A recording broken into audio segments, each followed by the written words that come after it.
नमस्कार, स्वागत गर्न चाहन्छु कार्यक्रम बजार गुरुमा। म दिपेश घिमिरे। पछिल्लो अवस्था नेपालमा साना तथा घरेलु उद्योगको विकास सोचे अनुरूप हुन सकेको छैन। सरकारले पनि यसको लागि उपयुक्त नियम कानुन ल्याउन नसकेको साथसाथै यसलाई अलिक महत्त्व नदिएको हो कि भन्ने आरोप समेत लाग्ने गरेको छ। यसलाई अबका दिनमा कसरी विकास गर्न सकिन्छ त? समग्र देशको अर्थतन्त्रको लागि यसले कसरी टेवा पुग्छ त भन्ने सन्दर्भमा आज हामी केन्द्रित भएर कुराकानी गर्नेछौँ। कुराकानीको लागि आज हामीसँग हुनुहुन्छ नेपाल घरेलु तथा साना उद्योग महासङ्घका उपाध्यक्ष, वस्तुगत उपाध्यक्ष श्री मोहन कटवाल। आउनुहोस् उहाँलाई कार्यक्रममा स्वागत गरौँ। स्वागत छ मोहनजी। नमस्कार, धन्यवाद। अनि अहिले तपाईँ अहिलेको अवस्थामा तत्काल केमा व्यस्त हुनुहुन्छ? म अहिले त भर्खरै 14औं अन्तर्राष्ट्रिय औद्योगिक मेला सम्पन्न गऱ्यौँ। त्यस पछाडि चाहिँ अहिले महासङ्घले अब समीक्षा अरू यो नेपाल सरकारले चाहिँ उद्योगलाई विशेष गरेर लघु घरेलु तथा साना उद्योगको विकासको प्रवर्धनको लागि केही कामहरू गर्न लागिरहेछ। त्यसका विभिन्न समितिमा बसेर चाहिँ अहिले म काम गरिरहेको छु। तपाईँले यो 14औं अन्तर्राष्ट्रिय मेला आयोजना गर्नुभयो, यसबाट कस्ता कस्ता उपलब्धिहरू चाहिँ तपाईँले उपलब्धिहरू भए जस्तो लाग्छ? वास्तवमा नेपाल घरेलु तथा साना उद्योग महासङ्घ नेपालका लघु घरेलु तथा साना उद्योगहरूको एकमात्र छात्र सङ्गठन हो। झन्डै 28 वर्षको यसको इतिहास छ र संसारकै विकासको क्रम हेर्ने हो भने साना मझौला उद्योगको विकासबाट नै त्यो देशहरू विकसित भएको हामीले उदाहरण प्रशस्त देखेका छौँ। त्यसैले पनि हामी यी विशेष गरी यी साना उद्यमीहरूको उद्योगको प्रवर्धन गर्ने, यसको विकास गर्ने र नेपालको 80% भन्दा बढी चाहिँ उद्योगीहरूको चाहिँ संलग्नता भएको घरेलु तथा साना उद्योगीहरूको प्रवर्धनको लागि उनीहरूले उत्पादन गरेका वस्तुहरूको बजारीकरण गर्ने, राष्ट्रिय तथा अन्तर्राष्ट्रिय स्तरमा उनीहरूले उत्पादन गरेका वस्तुकोलाई चाहिँ तपाईँको हाम्रो आवश्यकतालाई पुरा गरेपछि निर्यात योग्य निर्यातलाई प्रवर्धन गर्ने लगायतका कामहरू चाहिँ महासङ्घले गरेका छ। यसैलाई हामीले चाहिँ केन्द्रित गरेर चाहिँ नेपालमा हामीले 14औं पटक 13औं पटक हामीले गरिसकेका थियौँ र 14औं भर्खरै वैशाख 14 देखि 18 सम्म हामीले चाहिँ सफलतापूर्वक सम्पन्न गऱ्यौँ। 14औं अन्तर्राष्ट्रिय औद्योगिक व्यापार मेला तथा औद्योगिक प्रदर्शनी जुन हामीले गरेका थियौँ त्यसमा एकदम हामीले सोचेभन्दा बढी चाहिँ सफलता प्राप्त गर्न सक्यौँ। हामीले मेला गर्नुको उद्देश्य चाहिँ के हो भने वर्षमा एकचोटि गर्छौँ।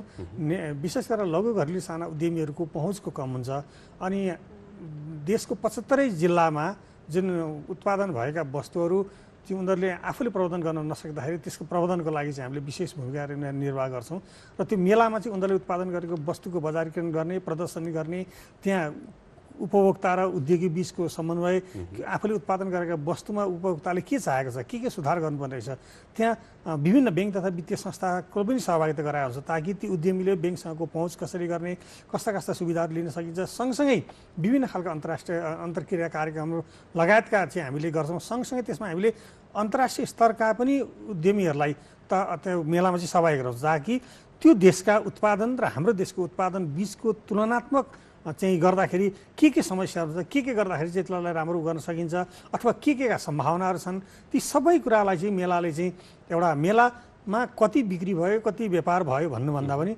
हाम्रा उद्यमीले उत्पादन गरेका वस्तुको बजारीकरण कतिको गरे, त्यो विषयमा जनचासो के रहेछ, सुधार गर्नुपर्ने कुरा, त्यहाँ प्रविधिका कुराहरूमा हामीले जोडेका हुन्छौँ होइन। इन्सुरेन्सका कुराहरूदेखि लिएर विविध कुरा चाहिँ त्यसमा जोड्ने भएकोले मेलाले चाहिँ हामीले यसपालिको मेलामा चाहिँ हाम्रा उद्यमीहरू बढीभन्दा बढी चाहिँ लाभान्वित भएको, सँगसँगै कारोबार पनि पहिलाको भन्दा धेरै भयो। झन्डै 14 करोड क्रस भयो हाम्रो र अवलोकनकर्ता पनि 2 लाखभन्दा बढीले अवलोकन गरे। त्यो हिसाबले गर्दा मेला अत्यन्त सफलतापूर्वक सम्पन्न भयो। हामी हरेक वर्ष हाम्रो मेलाको चाहिँ उद्देश्य अनुसार हामीले चाहिँ उपलब्धि हासिल गरेको हामीले महसुस गरेका छौँ। यसको अलावा तपाईँहरूले अरू कामहरू चाहिँ के गर्दैछ अहिले महासङ्घले? तपाईँ त महासङ्घको जिम्मेवार पदमा हुनुहुन्छ, के गर्दैछ? यसका अलावा देशको समग्र आर्थिक अर्थतन्त्रलाई टेवा पुग्ने हिसाबले तपाईँले के काम गर्नुहुन्छ? होइन, हामीले अघि नै मैले भने 80% भन्दा बढी चाहिँ हाम्रा लघु घरेलु उद्योगीहरू नै नेपालमा छन्। ठुला उद्योगहरू 20% भन्दा बढी छैनन्। त्यसमा पनि हामीले के चाहिँ गर्छौँ भने स्थानीय स्तरमा पाइने स्रोत साधनलाई उपयोग गरेर हामीलाई आवश्यक पर्ने वस्तुहरू उत्पादन गर्ने, सँगसँगै निर्यातको लागि हेरेर निर्यातमा पनि हामीले चाहिँ हाम्रो उत्पादनहरू गर्छौँ। जुन वस्तुहरू निर्यात गर्न योग्य छन् त्यसलाई निर्यात पनि गर्छौँ, किनभने हामीसँग 22वटा वस्तुगत सङ्घहरू चाहिँ हामीसँग सङ्घ महासङ्घ हामीसँग आबद्ध छन्। त्यहाँ विभिन्न पस्मिना गलैँचादेखि लिएर छाला जुत्ता मह तपाईँ ग्रिल व्यवसाय इँटा उद्योग व्यवसाय फर्निचर यी सबै चाहिँ हाम्रा सदस्यहरू छन्। तिनीहरूले त्यो हिसाबले चाहिँ उनीहरूलाई के देखेका समस्याहरू नीतिगत कुराहरू के छन्, नेपाल सरकारले गरिदिनुपर्ने कुराहरू के हुन्, त्यसको पहल कदमी किन व्यक्ति एउटाले अथवा व्यवसाय एउटा उद्यमीले मात्रै त्यहाँसम्म पुग्न गाह्रो हुन्छ, विशेष गरेर साना उद्यमी त्यसका वित्तीय पहुँचहरूलाई कसरी सहज पुर्याउने। त्यहाँ बढीभन्दा बढी महिलाहरूको सबै हामीसँग यो घर त सानो उद्योग महासङ्घ मात्रै 35,000को उद्यमीमा 11,000भन्दा त महिला उद्यमीहरू छन्। उनीहरूलाई कसरी ब्याङ्कसँग पुग्ने र उनीहरूले उत्पादन गरेको वस्तुलाई कसरी बजारीकरण गर्ने होइन, उत्पादन प्रविधिहरू कसरी उनीहरूलाई नयाँ प्रविधिमा प्रवेश गराउने लगायतका काम चाहिँ हामीले गर्छौँ। र त्यही अनुरूप चाहिँ नेपाल घर तथा साना उद्योग महासङ्घले चाहिँ अहिले घरेलु साना उद्यमीहरूलाई चाहिँ प्रवर्धन गर्नलाई सरकारले ल्याउनु पर्ने नीतिमा भएका नीतिलाई कसरी कानुन गर्ने र नीतिमा के थप गर्नुपर्ने कुरालाई पहल कदमी गर्ने र अन्तर्राष्ट्रिय स्तरमा सहभागिता गराउने, मेलाहरूमा सम्मेलनमा भाग लिन लाउने होइन, र आन्तरिक बजारको व्यवस्थापन गर्ने र हामीले उत्पादन गरेका वस्तुहरूलाई हाम्रै देशमा प्रयोग गराउने होइन, र आयातलाई प्रतिस्थापन गर्दै निर्यातलाई प्रवर्धन गर्ने खालका कामहरू चाहिँ नेपाल घर तथा साना उद्योग महासङ्घले गरिरहेछ। त्यसमा म आफू पनि वस्तुगत सङ्घहरूलाई चाहिँ मैले प्रतिनिधित्व गर्ने भएकोले त्यो प्रतिदिन हाम्रो ध्यान केन्द्रित भइरहेछ। आगामी जेठ 15 गते तपाईँको बजेट पनि आउँदैछ। बजेटमा नीति तथा कार्यक्रमदेखि लिएर समग्रमा साना तथा घरेलु उद्योगहरूलाई विकास गर्नलाई चाहिँ सरकारले कस्तो बजेट ल्याएदेखि उपयुक्त हुन्छ जस्तो लाग्छ? होइन, यस्तो छ, हामीले धेरै अगाडिदेखि भन्ने गरेका छौँ बजेट चाहिँ कस्तो खालको आउनु पऱ्यो, त्यो साँच्चै व्यवहारिक पनि हुनु पऱ्यो, कारण हुने खालको हुनु पऱ्यो, लोकप्रियता भन्दा पनि पूर्वाधार विकासमा चाहिँ बढी केन्द्रित हुनु पऱ्यो होइन, उद्यमीहरूलाई प्रवर्धन गर्ने खालको हुनु पऱ्यो, स्वदेशी तथा विदेशी लगानीलाई भित्र्याउने खालका हामी भनिरहेको अवस्थामा हामीसँग भएका विशेष गरेर हामी जस्ता लघु घरेलु साना उद्यमी मझौला उद्यमीको प्रवर्धन गर्ने खालका बजेटहरू आउनु पऱ्यो। त्यहाँ सहज वित्तीय पहुँचका कुरा छन् र विशेष गरेर नेपाल घर साना उद्योग महासङ्घले धेरै अगाडिदेखि उठाउँदै आएका प्रमुख मुद्दाहरूमा चाहिँ हामीहरू अहिले साना उद्योगहरू धेरै छरिएर रहेको अवस्था छ। हामीले स्वदेशमा उत्पादित वस्तुको प्रयोगलाई बढी प्राथमिकता राख्नुपर्छ होइन, स्वदेशी वस्तुको प्रयोगमा चाहिँ विशेष ध्यान सरकारबाट अथवा तपाईँको सार्वजनिक निकायमा चाहिँ स्वदेशी वस्तुको प्रयोग गर्नुपर्छ भनेर निर्देशिका नै कायम लागू भइसकेको अवस्थामा त्यसलाई हामीले चाहिँ सक्रियता अथवा प्रभावकारी कार्यान्वयन गर्न सकिरहेको अवस्था छैन। कुरा उठेकै छ, यो विषयमा म आफू पनि त्यो समितिमा बसेर अहिले फेरि त्यसलाई कसरी अझ प्रभावकारी रूपमा अगाडि बढाउन सकिन्छ भन्ने विषयमा बृहत छलफल भइरहेको छ। सचिवज्यूको नेतृत्वमा चाहिँ अहिले त्यो छलफल कार्यक्रम चाहिन्छ, त्यो मेम्बरमा म पनि त्यसको एउटा सदस्यको रूपमा काम गरिरहेको छु र हामीले नीतिहरू ल्याउँछौँ, तर त्यो इम्प्लिमेन्टेसनको पक्षमा जहिले पनि हामी फितल हुने गरेका छौँ। त्यो विविध कारणहरू रहेछ। अहिले म विभिन्न समितिमा बसेर काम गर्दाखेरि अझै पनि इच्छाशक्ति, सरकारको इच्छाशक्ति, सरकारले चाहँदै पनि विशेष गरेर कर्मचारीबाट ब्युरोक्रेसीबाट जुन हिसाबले त्यसको सकारात्मक हिसाबले त्यसलाई अगाडि बढाउनु पर्ने हो, अझै पनि त्यहाँ कहीँ न कहीँ कन्जुसाइ भएको हो कि अथवा के कारणले हो त्यो चाहिँ स्वतस्फूर्त चाहिँ अगाडि आउन सकिरहेको अवस्था छैन। त्यसको पछाडिको कारण सरकारले अलिक असहयोग गरेको त्यो खालको सरकारले पनि र सँगसँगै तपाईँको जुन ब्युरोक्रेसीमा छन् नीति निर्माताहरू छन् उनीहरूले पनि कति त नबुझेको अवस्था पनि देखिन्छ कति ठाउँमा चाहिँ, कतिले बुझेर पनि त्यसलाई चाहिँ अलि सक्रियता साथ कार्यान्वयन गर्ने कुरामा चाहिँ अलिकति पछाडि हटेको हो कि अथवा निष्क्रियता भएको हो कि भन्ने खालको महसुस मैले अहिले चाहिँ गर्न थालेको छु। किनभने कुनै सरकारको इच्छा शक्ति भयो भने त्यो काम पुरा हुन सक्छ। र हामीले के चाहिँ बिर्सनु हुँदैन भने अहिले हामी निर्यातभन्दा आयात बढी भइरहेको अवस्था छ। परनिर्भरतामा हामी दिन प्रतिदिन परनिर्भर बढेको छ। हामीसँग स्रोत साधन हुँदै पनि हामीले अरूको देशमा डिपेन्डेन्ट हुनु परिरहेछ। नेपालमै उत्पादित सामान पनि विदेशबाट उत्पादन हुन सक्ने सामान पनि विदेशबाट आयात गरिरहेको अवस्था छ। त्यो पनि हो, सँगसँगै हामीसँग उत्पादन भएका वस्तुको पनि प्रयोगलाई चाहिँ नगरिकन बाहिर आयातित वस्तुलाई चाहिँ बढी सबैले चाहिँ माया गरेको यतिसम्म कि हामी स्वयं उद्यमीहरू पनि कहीँ न कहीँ चुकेका छौँ। हामी आफूले पनि हामीलाई समर्थन गरेका छैनौँ। यसको पछाडि किन अब हामीले के चाहिँ बिर्सिन्छौँ भने तत्काल कुनै समस्या आयो भने हामी त्यसतिर सबै केन्द्रित अब चाहिँ यसो गर्नुपर्छ भनेर भन्छौँ, तर फेरि त्यो अलिकति केही समयपछि त्यसलाई बिर्सिन्छौँ। जस्तै हाम्रो नाकाबन्दीमाको बेलामा हामीले धेरै शास्तिहरू खप्नु पर्यो, जबकि 20 वर्ष अगाडिसम्म चाहिँ हामीले हाम्रो देशबाट विदेशमा निर्यात गरिरहेका थियौँ। खाद्यान्नदेखि लिएर हरेक चिजहरू धेरै वस्तुहरू हामी विदेशमा निर्यात गर्थ्यौँ, तर आज तिनै वस्तु ठुलो परिणाममा ठुलो धनराशि खर्चेर चाहिँ हामी आयात गर्नु परिरहेको छ, जुन सम्भावना हाम्रो देशमा छ। हाम्रो भौगोलिक वातावरण यति राम्रो छ कि प्रत्येक फरक फरक ठाउँमा फरक फरक उत्पादनहरू र त्यहाँको वस्तुस्थिति मतलब त्यो खालको वातावरणहरू छ। यति हुँदाहुँदै पनि हामीले त्योतिर जस्तै कृषिमा हामी आत्मनिर्भर हुन सक्ने अवस्था छ होइन।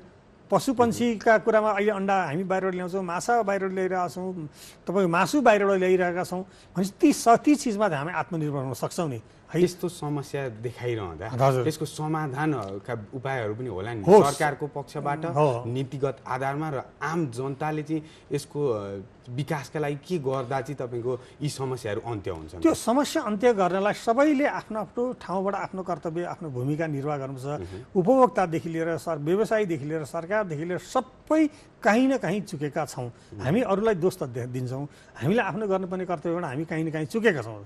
तर अब त्यो त्यतिखेरको अवस्थालाई हेरेर चाहिँ अब हामीले चाहिँ के गर्नु पर्यो भने अब विगतका किन अब हामी नयाँ संरचना देश नयाँ युगमा प्रवेश गरिरहेछ। आज एउटा सरकार भएको ठाउँमा 3वटा सरकार अहिले देशमा अभ्यासरत छन्, स्थानीय सरकार, प्रदेश सरकार र सङ्घीय सरकार होइन। त्यो हिसाबले अहिले हामीले विगतमा हामीले गरेका कमी कमजोरी, विगतमा भएका समस्याहरूलाई सम्बोधन गरेर त्यसलाई चाहिँ एउटा आत्मसार गर्दै त्यसलाई सुधार गरेर चाहिँ अब हामी अगाडि बढ्नुको विकल्प छैन। तर अहिले पनि तिनवटा सरकार हुँदाखेरि पनि अहिले सरकारहरू अन्यलमा छन्। अहिले सरकारले विकेन्द्रीकरण गर्ने कुरामा कहीँ न कहीँ कन्जुसाइ गरेको हो कि भन्ने खालका कुराहरू स्थानीय प्रदेश सरकारबाट त्यो कुराहरू आइरहेको छ। त्यस कारण के बुझ्नु पर्यो भने तपाईँ हामी सबैले जसले स्थानीय सरकारले गरे पनि, प्रदेशले गरे पनि, केन्द्र सरकारले गरे पनि देशको र देश र जनताको लागि काम गर्ने हो। त्योतर्फ सबैले अलिकति खुला मनले स्वतःस्फूर्त लाग्ने खालको वातावरण बनाउनु जरुरी छ। यद्यपि 1 वर्ष त यसको पूर्वाधार विकास र यी विभिन्न कुराहरू मिलाउन समय लाग्ला, तर अब त्योतर्फ केन्द्रित हुनु जरुरी छ। मैले गरेँ भने ठिक, अरूले गरेको बैठिक अथवा मैले गरेको कामको मात्र मैले श्रेय पाउँछु भन्नुभन्दा पनि समग्र सबैको चाहिँ एउटा भलो हुने खालको, सबैको लागि चाहिँ राम्रो हुने खालको हिसाबले अगाडि बढ्नुपर्छ। हामी धेरै कुरामा आत्मनिर्भर हुन सक्छौँ। हामी उद्यमीले पनि सबभन्दा पहिला त हामीले उत्पादन गरेका वस्तुहरूलाई हामीले संरक्षण सम्वर्धन गर्नु पर्यो, माया गर्नु पर्यो र होला ठिक छ हामीले उत्पादन गरेका वस्तुको गुणस्तरका कुराहरू हुन सक्लान् होइन, मूल्यका कुराहरू उत्पादनमा लागतको कुराहरू हुन सक्ला। केही समय हाम्रा वस्तुहरू अरू देशका भन्दा महँगो हुन सक्छन् किन हामी भोलनमा उत्पादन गर्न सक्दैनौँ। प्रविधिका कुराहरू आज हामी पुरानै प्रविधिमा काम गरिरहेका छौँ। आज अहिले पनि विदेशमा हरेक वर्ष प्रविधि आइरहेको छ, त्यो प्रविधि हामीले भित्राउन सकेका छैनौँ र त्यो अनुसार हामीले उद्योगमा ल्याउनु पर्ने पूर्वाधारको हाम्रो राम्रो विकास भइसकेको छैन। हामीले उत्पादन गरेको वस्तुको गुण मापन गर्ने, यसको ब्रान्डेड गर्ने होइन। अरू देशको उत्पादनभन्दा हाम्रो देशको उत्पादन कम छँदै छैन, तर त्यसको एउटा त्यस विश्वास गर्ने आधार के त होइन, आइएसओ होला अथवा नेपालको एनएस हुन्छ। तर विशेष गरेर हामी जस्ता साना उद्यमीहरू उत्पादन गरेका वस्तुले एनएस लिन पनि गाह्रो छ। त्यस कारणले सरकारले के एउटा विकास गर्नु पर्यो भने नेपालका लघु घरेलु साना उद्यमीले उत्पादन गरेका वस्तुहरूको गुण मापन गर्ने र त्यसको एउटा ट्यागको व्यवस्था गर्ने, ताकि यसलाई सबैले विश्वास गरून्।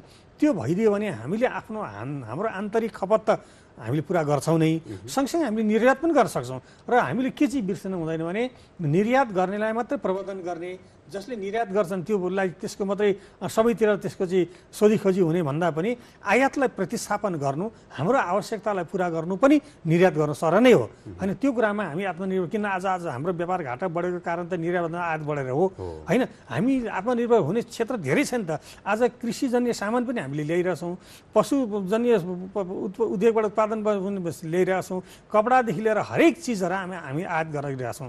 तर के हो भने हाम्रो बसमा भएको बाहेक हाम्रो काबुभन्दा बाहिरका चिजहरू जस्तै गाडी भयो, प्लेन भयो, मसिनरीको कुराहरू ती हामी नसकौँला आजको दिनमा। तर ती बाहेकका वस्तुहरू जुन हामी सक्छौँ त्यसमा हामीले सबैले त्यो ध्यान केन्द्रित हुनु पर्यो। हामीले उत्पादन गरेको वस्तु हामीले प्रयोग गर्नु पर्यो होइन। अरूको उत्पादन हामीले प्रयोग गर्दा गर्व गर्ने, हाम्रो उत्पादन गर्दा निधार खुम्चाउनु पर्ने होइन, त्यो खालको चाहिँ यहाँबाट हामी मानसिकताबाट चाहिँ अब बाहिर निक्लिनुपर्छ। नेपाल घरेलु तथा साना उद्योगमा समयदेखि आबद्ध हुनुभएको निकै भइसक्यो। यो अवस्थामा तपाईँहरूले नेपाल सङ्घीयतामा गइसकेको छ, स्थायी सरकार बनिसकेको अवस्था छ र सङ्घीयतामा गइसक्दा तपाईँलाई प्रदेश वाइज 7 वटा प्रदेशमा तपाईँहरूले कसरी काम अगाडि बढाइरहनु भएको छ त? अहिलेको अवस्थामा तपाईँहरूले केही पोलिसी त चेन्ज गर्नुभयो होला, पहिलेको जुन सङ्घीयतामा नजाँदा र अहिले सङ्घीयतामा गइसकेपछि पोलिसी त चेन्ज गर्नुभयो होला। त्यहाँ त्यो क्षेत्रका जुन व्यवसायीहरू छन् तिनीहरूको प्रवर्धनको लागि चाहिँ के गर्दै हुनुहुन्छ? सबभन्दा पहिलो नेपाल घरेलु साना उद्योग महासङ्घ नै पहिलो संस्था हो जसले सङ्घीयता प्रवेश गर्नुभन्दा पहिले नै आफ्ना संरचनालाई सङ्घीयतामा हामीले परिवर्तन गऱ्यौँ। यद्यपि हामीले 8वटा हामीले आफ्नो प्रदेश गऱ्यौँ, किन एउटा उपत्यका प्रदेश भनेर गऱ्यौँ, त्यो हामीले पछि अहिले आएर त्यसलाई संशोधन गऱ्यौँ। प्रदेश र पालिका स्तरमा हाम्रो सञ्जाललाई विस्तार गर्न थालिसकेका छौँ, किनभने कहीँ नपुगेको उद्योगहरू मध्येमा नेपाल घरेलु साना उद्योग महासङ्घमा आबद्ध उद्योगहरू पुगेका छन्। भनेको मतलब हरेक पालिका स्तरमा हाम्रा उद्योगहरू स्थापना भएका छन्। यद्यपि त्यो ठुलो संस्थामा सानो ठुलो गरेर त्यहाँ त्यो ठाउँमा हाम्रो प्रवेश भइसकेको छ। त्यस कारण त्यस पछाडि हामीले हाम्रो संरचनालाई परिवर्तन गर्दै हामीले अबको विकास भनेको हामीले हाम्रा उद्यमीलाई सिधै केन्द्रमा मात्रै गर्नुभन्दा पनि पालिका हुँदै प्रदेश हुँदै केन्द्रसम्ममा ल्याउने हामीले व्यवस्था गर्छ। त्यसको लागि हामीले के गरेका छौँ भने स्थानीय स्तरमा पाइने स्रोत कच्चा पदार्थमा आधारित स्रोतलाई आधार मानेर स्थापना उद्योगलाई प्रवर्धन गर्ने होइन, तिनीहरूको बजारीकरण गर्ने र उनीहरूलाई ल्याउनु पोलिसीमा गर्नुपर्ने सुझावहरू त्यो स्थानीय सरकारसँग मिलेर हामीले चाहिँ सरकारसँग मिलेर नै स्थानीय स्तरमा पनि नेपाल घरेलु साना उद्योग महासङ्घको सहभागिता छ। सरकारको के अरे संविधानमै त्यो कोट गर्न हामी सफल भएका छौँ।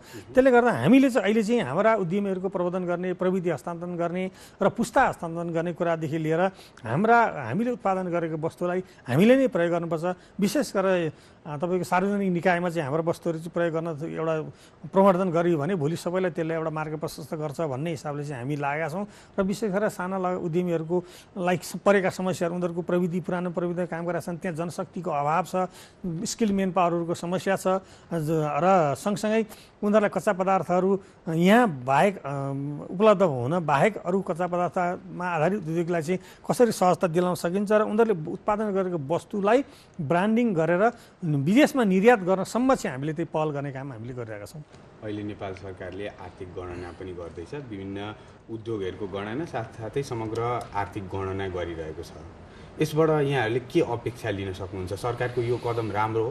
होइन, यस्तो छ, राम्रो, किनभने अहिलेसम्म त्यो भएको छ, पहिलोचोटि नै हुँदैछ होइन। यसले गर्दा नेपालमा दुईवटा कुरा, एउटा चाहिँ यो जरुरी छ किनभने नेपालमा कति उद्योग छन्, कस्ता खालको उद्योग छन्, कति कर्मचारी छन्, कति त्यसमा मजदुरहरू छन्, कस्ता खालका उद्योगहरू छन् होइन, के खालका सेवा सुविधा दिन्छन्, त्यसले चाहिँ भोलिका दिनमा नेपालमा आवश्यक पर्ने कुन क्षेत्रमा प्राथमिकता राख्नुपर्ने र कुन क्षेत्रलाई चाहिँ अब अरू विकास गर्नुपर्ने यी विषयमा चाहिँ वास्तवमा अबको यो आर्थिक गणनाले, आर्थिक क्षेत्रको गणनाले चाहिँ हामीलाई सहयोग पुग्छ भन्ने आशा गरेका छौँ र यो जरुरी थियो। ढिलो भए पनि आएको छ र यसलाई सफल पार्न नेपाल घरेलु साना उद्योग महासङ्घले पनि पहिलेदेखि सुझाव थियो, हामीले सुझाव गरेका थियौँ, त्यो हुनुपर्छ। तपाईँहरूको सुझाव कार्यान्वयन भइरहेको अवस्था हो अहिले?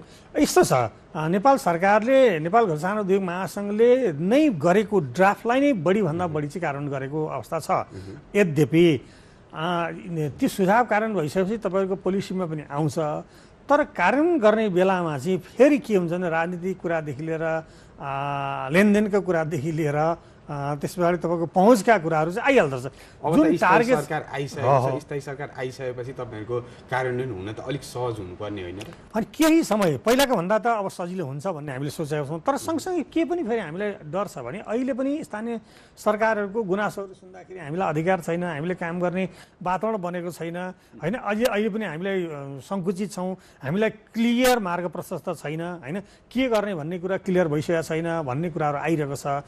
तर यो लामो समयसँग रहँदैन, किनभने नयाँ युगमा प्रवेश गरेर नयाँ कुराहरू गर्दा केही समय त लाग्छ, तर सबैले खोला र उदार हुनु चाहिँ जरुरी छ। त्यो हिसाबले गर्दा भोलिका दिनमा 3-4वटा कुराहरू चाहिँ हामीलाई अलिकति गाह्रो छ। स्थानीय साधन स्रोतको बाँडफाँडको कुरादेखि लिएर ट्याक्सका कुराहरूमा हामीलाई कन्फ्युज छ होइन, उद्योगहरू स्थापना गर्दाखेरि र हामी किनभने हामीले उत्पादन गरेका वस्तुहरूको बजारीकरण गर्ने कुरादेखि लिएर दोहोरो करका कुरा, यी कुराहरूमा हामीलाई काहीँ न काहीँ कन्फ्युजन चाहिँ छ। तर पनि हामीले के चाहिँ आशा गरेका छौँ भने अहिलेसम्म अहिलेसम्म नेपाल घर साना उद्योग महासङ्घले दिएका सुझावहरूलाई धेरै हदसम्म चाहिँ हामीले त्यसको चाहिँ कारण भएको पाएका छौँ। तर अब स्थानीय सरकार भइसकेपछि अझ प्रभावकारी रूपमा अगाडि बढ्ला। त्यसैले पनि नेपाल घर साना उद्योग महासङ्घले अहिले आगामी आउने बजेटमा पनि हामीले केही पनि गरेका छौँ भने हरेक पालिका स्तरमा चाहिँ कम्तीमा पनि एउटा उद्योगग्राम हुनुपर्छ। लघु घरेलु साना उद्यमीहरूको एक ठाउँमा बसेर, किनभने हामीले स्वदेशी वस्तु प्रयोग गरिरहनुपर्छ भनिरहेको अवस्थामा हामीले त्यो अनुसारको भोलममा उत्पादन गर्न सक्छौँ सक्दैन, त्यो डिमान्डलाई फुलफिल गर्न सक्छौँ सक्दैन, अन्तर्राष्ट्रियमा त प्रतिस्पर्धा गर्न सक्दैन, गुणस्तरमा प्रतिस्पर्धा गर्न सक्छ सक्दैनौँ। त्यो कुराले गर्दा एकै ठाउँमा गर्दा भने केही उद्यमीहरू मिलेर काम गऱ्यो भने एउटै प्रकृतिका उत्पादनहरू फरक फरक छरिएर एक एकजनाले गर्नुभन्दा धेरैले एकै ठाउँमा मिलेर गर्दा त्यसले लागत पनि कम हुने, होइन, गुणस्तरमा पनि सुधार आउने। यी चिजले गर्दा हरेक स्थानीय निकायमा चाहिँ कम्तीमा एउटा उद्योगग्राम स्थापना गर्नुपर्छ भनेर हामीले माग गरिरहेको छ। सरकारले पनि यसलाई प्राथमिकताका साथ राखेर अहिले त्यो एउटा समिति बनाएर त्यो विषयमा अध्ययन पनि भइरहेछ। म आफू पनि त्यसको एउटा सदस्य छु। त्यो हिसाबले हामीले काम गर्दैछौँ। अर्को के पनि हो भने एकल बिन्दु सेवा केन्द्र भनेर हामीले अब चाहिँ उद्योगीहरूले पाउने सेवा सुविधा लगायत पूर्वाधार विकास चाहिँ एकै ठाउँबाट एकै थलोबाट होइन वान डोर सिस्टमबाट चाहिँ हुनुपर्छ भनेर हामीले माग गरेका थियौँ। र यसपालि पनि सरकारले त्यो पनि पहिलो पटक बैठकबाट चाहिँ त्यो पनि चाहिँ लागू गर्न भनेर एउटा कार्यदल गठन भएको छ। म त्यसको पनि सदस्यको रूपमा काम गरिरहेको छु मैले। त्यसले पनि अब एउटा व्यवसायलाई धेरै ठाउँमा करमा जाऊ, नगरपालिका जाऊ, घरेलुमा जाऊ, यी विभिन्न ठाउँमा जानुभन्दा एकै ठाउँमा उसले फाइल पेश गरेपछि उसले सबै ती सुविधाहरू उसले पाउनुपर्ने सुविधाहरू, उद्योगले पाउने सुविधाहरू सहज पायो भने भोलि उद्यमीहरूलाई प्रबन्धन हुन्छ भन्ने हिसाबले राखेका छौँ। र अर्को चाहिँ तपाईँको सार्वजनिक निकायमा स्वदेशी वस्तुको प्रयोग गर्नुपर्ने अनिवार्य गर्ने जुन विषय छ, गर्नुपर्छ भन्ने विषयमा पनि एउटा पहिला नै त्यो आइसकेको थियो तर कार्यान्वयन हुन सकेका थिएन। तर यसलाई अब अझ प्रभावकारी रूपमा कार्यान्वयन गर्नलाई चाहिँ फेरि सरकारले चाहिँ यसलाई विशेष प्राथमिकता राखेको छ। त्यसको पनि म भाग्यवश म आफू सदस्यको रूपमा छु र हामीले नेपालमा उत्पादन भएका वस्तुहरूलाई पहिलो प्राथमिकता दिएर त्यसको प्रयोगमा चाहिँ हामी लाग्नुपर्छ भन्ने हिसाबले चाहिँ हामीले त्यो निर्देशिकालाई चाहिँ अलिकति प्रभावकारी कार्यान्वयनको लागि त्यहाँ भएका कमी कमजोरी हेर्दैछौँ। कम्तीमा पनि हामीसँग उपलब्ध भएका वस्तुहरूलाई चाहिँ हामीले आफैबाट प्रयोग गर्नुपर्छ। सार्वजनिक निकाय मात्र नभएर हामी स्वयं उद्यमी, हाम्रो निजी क्षेत्र लगायतका अन्य ठाउँमा पनि त्यसको प्रयोगलाई चाहिँ प्राथमिकता राख्नुपर्छ। तर त्यसको लागि त्यसका गुणस्तरका कुराहरूलाई हामीले त्यसलाई मेन्टेन गर्नुपर्ने कुराहरू होलान्। त्यसका मूल्यमा किनभने प्रतिस्पर्धा धेरै फरक भयो भने त्यो प्रयोग गर्न सक्ने अवस्था रहँदैन। त्यसले त्यसका गुणस्तर, त्यसलाई ब्रान्ड गर्ने कुरा र त्यसको पहिचान, कुन कुन वस्तुहरू हामी आत्मनिर्भर हुन सक्छौँ, कुन वस्तु चाहिँ उत्पादन हुन्छ, के वस्तुहरू हामीले प्रयोग गर्न सक्छौँ भन्ने कुरालाई चाहिँ हामीले प्रत्येकको चाहिँ छुट्याएर चाहिँ हामीले त्यो तयार गर्दैछौँ। सम्भवतः हामी एक हप्तामा त्यो पनि टुङ्ग्याउँदैछौँ। यसले के हुन्छ भने स्वदेशी उद्योगहरू उत्पादित वस्तुलाई हामीले प्रयोग गर्न थाल्यौँ भने एउटा प्रबन्धनको लागि सजिलो हुन्छ र ती वस्तु हामीले उत्पादन गर्न थालिसकेपछि हामीले आयातलाई प्रतिस्थापन गर्न सफल हुन्छौँ। त्यसरी आयातलाई प्रतिस्थापन गर्नु भनेको व्यवहार घाटा कम गर्नु पनि हो, हामी परनिर्भरता घटाउनु पनि हो। त्यो धेरै कुरामा त्यो हेर्दाखेरि लिस्ट हेर्दा धेरै कुरामा हामी आत्मनिर्भर हुन सक्छौँ। थोरै कुरा मात्रै हामीले आयात गर्दा पुग्ने स्थिति छ। तपाईँको भनेपछि अब 5 वर्षको सरकार पनि बनिसकेको छ, स्थायी सरकार। यो अवस्थामा तपाईँले अर्जुन दृष्टि लगाउँदा चाहिँ अबको 5 वर्षमा देश समृद्धि हुन्छ? यस्तो छ, यसलाई चाहिँ हामीले के चाहिँ गर्नुपर्छ होला भने 5 वर्षको एउटा प्लान चाहिँ हुनु पर्यो। तत्काल गर्ने, अलिकति त्यो अल्पकालीन र 5 वर्षभित्रमा गर्ने एउटा गरेर हामीले प्रत्येक वर्ष चाहिँ हामीले त्यसलाई प्राथमिकता आधारमा काम गर्दै जाने, तर त्यसको समीक्षा पनि गर्दै जाने र त्यसलाई प्रभावकारी कारण भएको छ कि छैन त्यसलाई एकदम स्ट्रङली मोनिटरिङ गर्ने हो भने र बजेटमा आएको बजेटलाई चाहिँ समयमा खर्च गर्ने एउटा प्रवृत्तिको विकास गर्ने हो भने पक्कै पनि 5 वर्षमा धेरै ठुलो परिवर्तन आउन सक्छ। हामीले आशा पनि गरेका छौँ र अहिले सरकार पनि अब यो सरकार पक्कै पनि 5 वर्ष राम्रोसँग चल्छ भन्ने अहिलेको नयाँ एकीकरणले पनि त्यो खालको सन्देशहरू चाहिँ आएको छ। तर अहिले पनि हामी के भन्छौँ भने सरकारको अहिले बजेट ल्याउँदैछन्, सरकारसँग के भन्छ भने त्यसलाई लोकप्रियताको आधारमा नभइकन यसलाई पूर्वाधार विकासमा महत्त्व दिएर विशेष गरेर नेपालमा अब आर्थिक क्षेत्र होइन, आर्थिक क्षेत्रलाई चाहिँ पहिलो प्राथमिकता राखेर चाहिँ काम गर्नुपर्छ। त्यो अनुसारको बजेटहरू चाहिँ विनियोजन हुनुपर्छ। त्यो भइदियो भने र चाहिँ देशको विकासमा मलाई लाग्दैन त्यति धेरै समय लाग्दैन होला। तपाईँहरूलाई आरोप त लाग्ने गरेको छ नि, अहिले तपाईँहरूले 2072 साल वैशाख 12 गतेको भूकम्पबाट करिब 17,000 घरेलु तथा साना उद्योगमा क्षति पुगेको भन्ने विवरण छ। यो विवरण देख्दा पनि अहिलेसम्म पनि तपाईँको ती उद्योगहरूलाई पुनर्स्थापना गर्नलाई तपाईँहरूले पनि पहल कदमी नचालेको र सरकार सरकारले पनि त्यसलाई वास्ता नगरेको भन्ने आरोप लाग्ने गरेको छ। यसलाई के भन्नुहुन्छ? पक्का हो यो, किन हामीले भनेका छौँ पुनर्स्थानमा चाहिँ कोष पनि बढाउनु पर्यो अनि त्यो अनुसारको तपाईँको त्यहाँ त्यो क्षति पुगेका उद्योगहरू रुग्ण हुन आँटेका उद्योगहरूलाई प्रबन्धन गर्ने कुरामा हामी आफ्नो ठाउँबाट प्रशस्त पहल पनि गरेर प्रयास पनि गरेका छौँ। तर विगत केही वर्ष यता सरकारको स्थायी स्थिर सरकार नहुँदाखेरि, सरकार परिवर्तन भइरहँदाखेरि त्यहाँ अब त्यो देश नै वास्तवमा सङ्क्रमण कालमा थियो। यता आर्थिक एजेन्ट अहिले पनि तपाईँ भूकम्प पीडितहरू खुला आकाशमुनि बस्न बाध्य छन्। त्यस कारणले गर्दाखेरि कहीँ न कहीँ हाम्रो पनि पहल कति कम भएको होला भन्ने हामीले महसुस गरेका छौँ। राजनीतिक कुरा जोडिँदो रहेछ, तर धेरै उद्योगहरू चाहिँ धेरै उद्योगहरू क्षति भए त्यसमा केही हाम्रो आफ्नो प्रयासले पनि त्यसलाई पूर्ण सञ्चालनमा ल्याउन सफल भएका छौँ भने केही अझै पनि सञ्चालनमा आएको छैन। त्यस्ता उद्योगहरूलाई चाहिँ प्रबन्धन गर्नलाई चाहिँ हामीले सरकारलाई ध्यान आकर्षण गरायौँ। तर हामी पनि के मात्रै हो भने अनि अब चाहिँ हामीले यो बजेटमा के भनेको छ, त्यस्ता उद्योगलाई प्रबन्धन गर्नलाई त्यसलाई पुनः सञ्चालन गर्ने कुरामा सरकारले बजेट छुट्याइदिनु पर्यो। निजी क्षेत्र विशेष गरेर लघु घरले साना उद्यमीहरूको ब्याङ्क तथा वित्तीय संस्थामा सहज पहुँच हुनु पर्यो। एउटा उत्पादनमूलक क्षेत्रमा सरकारको लगानी हुनु पर्यो। एउटा गाडी किन्न घर बनाउन तपाईँले सस्तो ब्याजमा तुरन्त ऋण दिनुहुन्छ, तर एउटा उद्यम गर्छु, उत्पादन गर्छु, राजस्व तिर्छु, रोजगारी दिन्छु भन्दा तपाईँ सजिलै ऋण पाउन सक्नुहुन्न। त्यसलाई सहजता गरिदिनु पर्यो। हरेक ठाउँमा स्थानीय निकायमा उद्योग ग्रामको स्थापना गरिदिनु पर्यो। हामीले उत्पादन गरेका वस्तुलाई बजारीकरण गर्ने ठाउँ ठाउँमा त्यो सङ्कलन केन्द्र लगायत कम्तीमा। अनि अर्को कुरा चाहिँ अहिले देखिएको छ भने हाम्रो क्षेत्रमा देखिएको जनशक्तिको अभाव छ। हरेक प्रदेशमा चाहिँ तपाईँको प्राविधिक शिक्षालाई त्यो स्थापना गरेर चाहिँ अब 10 जना उत्पादन गर्ने अबको पाटो भनेको राजनीतिक एजेन्डा करिब एक किसिमले सकिएको छ होइन। राजनीति पूर्ण रूपले नसके पनि बाँकी त रहन्छ। तर मुख्य भनेको अब चाहिँ देशको आर्थिक समृद्धि, सुशासन र समृद्धि सरकारले भनिरहेको अवस्थामा जनताले सुविधा पाउने कुरादेखि लिएर पूर्वाधार विकास गर्ने कुरादेखि लिएर आर्थिक क्षेत्रमा लाउनलाई चाहिँ सरकारले चाहिँ विशेष गरेर निजी क्षेत्रलाई नै विशेष प्राथमिकता राख्नुपर्छ भन्ने हाम्रो भनाइ हो। रोजगारीमा पनि घरेलु तथा साना उद्योक्ता रोजगारी दिनलाई पनि क्रियाशीलै छ।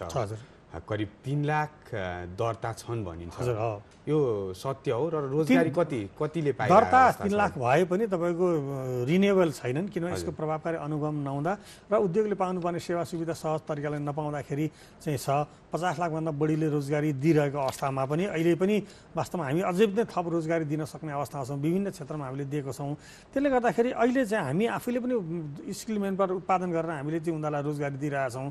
सरकारले त्यो उत्पादन गर्ने थोरै अहिलेको पछिल्लो समयमा आएर सरकारले पनि अब चाहिँ भोकेसनल ट्रेनिङलाई चाहिँ विशेष ध्यान दिनु, शिक्षालाई बढी प्राथमिकता राख्नुपर्छ भनेर काम गरिरहेको अवस्था छ। त्यस कारणले यसले रोजगारी राजस्व सबै क्षेत्रमा ठुलो योगदान पुर्याउन सक्ने क्षेत्र भनेकै लघु घरेलु साना उद्योग नै हो। त्यस कारण यो क्षेत्रको विकासको लागि हो देशमा विदेशी लगानी भित्राउनुपर्छ, ठुला उद्योगहरू पनि आउनुपर्छ। तर सँगसँगै यहाँ भएका उद्योगलाई प्रबन्धन गर्ने, यसका विकास गर्ने, यसमा देखिएका समस्याहरूको सम्बोधन गराउने कुराहरू, यसका बजारका कुराहरू, ती चिज भइदियो भने भोलिका दिनमा समृद्ध नेपाल बन्ने कुरा र सुशासनमा सरकारले चाहिँ विशेष ध्यान दिने, शान्ति सुरक्षादेखि लिएर जनताका आधारभूत आवश्यकताहरू पुरा गर्नेदेखि लिएर पूर्वाधार विकास गर्ने कुरा चाहिँ र सरकारले गर्दै भने वास्तवमा समृद्ध नेपाल बन्ने कुरामा कहीँ छैन। र विशेष गरेर अलिकति मैले भन्नै पर्ने कुरा छ भने केही समय यता आएर निजी क्षेत्रमा पनि केही उद्योग व्यवसायीले आफ्नो व्यक्तिगत स्वार्थ पनि गरेको देखिन्छ समय त्यो चाहिँ व्यक्तिगत स्वार्थभन्दा माथि उठ्नुपर्छ। र हामी जस्ता छात्रसँग जसले व्यवसायको प्रवर्धन र हक हितको संरक्षण गर्छन् भने त्यस्ता गलत प्रवृत्तिका मान्छेहरूलाई चाहिँ निरुत्साहित गर्ने, त्यसलाई संरक्षण गर्ने संस्कारको चाहिँ अन्त्य गर्नुपर्छ। र नेपाल साना उद्योग महासङ्घ अहिलेसम्म चाहिँ हामी हरेक वर्ष जस्तो चाहिँ हामीले चिजमा चाहिँ अग्र स्थानमै भएको हामीले महसुस गरेका छौँ। हामी कार्यक्रमको अन्त्यतिर आइसकेका छौँ। अन्त्यमा नेपाल सरकार र आम नेपालीलाई केही भन्न चाहनुहुन्छ? म सरकारलाई के भन्न चाहन्छु, नेपालको समृद्धि विकास गर्ने भने नेपालमा लघु घरेलु सानो उद्योगको विकास गर्नुपर्छ। त्यसको लागि त्यसलाई आवश्यक पर्ने पूर्वाधार विकास, त्यो संरक्षण सम्बोधन गर्ने, नीतिहरू नियम समयमा ल्याउने, त्यसलाई दिनु पाउनु पर्ने सुविधा पाउने र आम उपभोक्ता र जनतालाई पनि म के भन्न चाहन्छु भने हामी जनताले पनि कम्तीमा पनि हामीले ती वस्तुहरू नेपाली उद्योगबाट उत्पादित वस्तुलाई अपनत्व ग्रहण गर्ने, माया गर्ने, संरक्षण गर्ने, त्यहाँ भएका कमी कमजोरी केलाउने होइन। तर कुनै पनि वस्तु खरिद गर्दा त्यस विषयमा चासो दिने, जानकारी लिने खालको संस्कारको विकास गर्नुपर्छ। र हामी उद्यमीले पनि एउटा इमान्दार देश र जनताप्रति उत्तरदायी भएर हामीले काम गऱ्यौँ भने भोलिका दिनमा यो हुँदैन। किन आज हामी नयाँ युगमा प्रवेश गरेका छौँ। अब हामी हरेक चिजहरू नयाँ पुराना कमी कमजोरी पहिलाको राम्रा कुरालाई अँगाल्दै नयाँ चिजले अगाडि बढ्नलाई म आग्रह गर्दै त्यसमा नेपाल घरेलु सानो उद्योग महासङ्घ र यसमा आबद्ध सबै वस्तुगत सङ्घले चाहिँ नेपालको समृद्ध नेपाल के अरे एउटा समृद्ध नेपालको लागि चाहिँ हामी हाम्रो तर्फबाट गर्ने हरसम्भव प्रयास गर्छौँ र त्यसप्रति हामी प्रतिबद्ध पनि छौँ। स्टुडियोसम्म आएर आफ्ना केही विचारहरू र आम नेपालीहरूलाई केही सुझावहरू पनि दिनुभयो। यहाँलाई धेरै धेरै धन्यवाद। धन्यवाद। हाम्रो नेपाल साना उद्योग महासङ्घ र विशेष गरेर लघु घरेलु उद्यमीहरूको समस्या, यसका समाधानका विषयमा कुरा राखेर आम दर्शकलाई, श्रोतालाई जानकारी गराउन अवसर प्रदान गर्नु यहाँलाई बजार गुरु लगायत यहाँको सम्पूर्ण टिमलाई धन्यवाद दिन चाहन्छु। धन्यवाद। Thank you.